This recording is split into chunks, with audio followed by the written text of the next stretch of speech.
যুক্তরাষ্ট্র ও ইসরায়েলের যৌথ বিমান হামলায় ইরানের সর্বোচ্চ নেতা আয়াতুল্লাহ আলী খামেনি নিহত হওয়ার পর দেশটির ক্ষমতার কেন্দ্রবিন্দুতে শুরু হয়েছিল তীব্র অনিশ্চয়তা।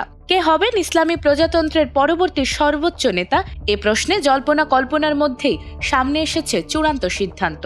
খামেনির দ্বিতীয় পুত্র মোজতবা খামেনিকেই সুপ্রিম লিডার হিসেবে নির্বাচিত করা হয়েছে বলে জানিয়েছে সংবাদ মাধ্যম ইরান ইন্টারন্যাশনাল। প্রতিবেদনে বলা হয়েছে, ইরানের প্রভাবশালী সামরিক বাহিনী ইসলামী বিপ্লবী গার্ড কর্পসের চাপে দেশটির নীতি নির্ধারক সংস্থা অ্যাসেম্বলি অব এক্সপার্ট মোজতবাকে সর্বোচ্চ নেতা হিসেবে চূড়ান্তভাবে মনোনীত করেছে। মূলত ইরানের সংবিধান অনুযায়ী ৮৮ সদস্যের এই পরিষদই দেশটির সুপ্রিম লিডার নির্বাচন করার ক্ষমতা রাখে। এদিকে বার্তা সংস্থা ফার্স্ট নিউজ এজেন্সি জানিয়েছে, ৮৬ বছর বয়সী খামেনিকে তার জন্ম শহর মাশহাদে সমাহিত করা হবে।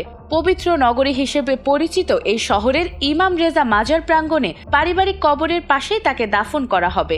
যদিও দাফনের তারিখ এখনো ঘোষণা করা হয়নি, তবে মৃত্যুর আগে খামেনি নিজেও সেখানে সমাহিত হওয়ার ইচ্ছা প্রকাশ করেছিলেন বলে জানা গেছে।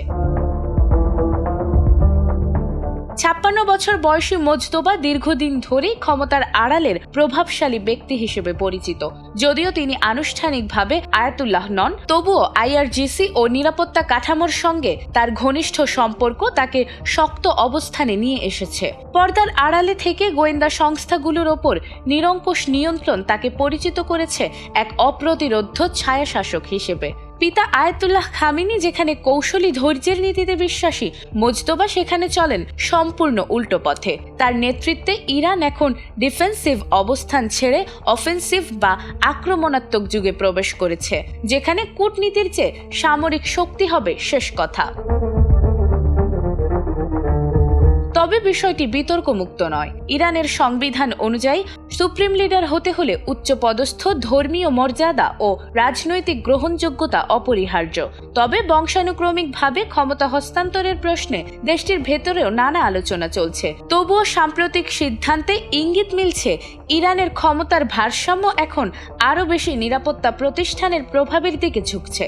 সব মিলিয়ে খামেনির মৃত্যুর পর ইরানের ক্ষমতার কাঠামো নতুন এক অধ্যায়ে প্রবেশ করল।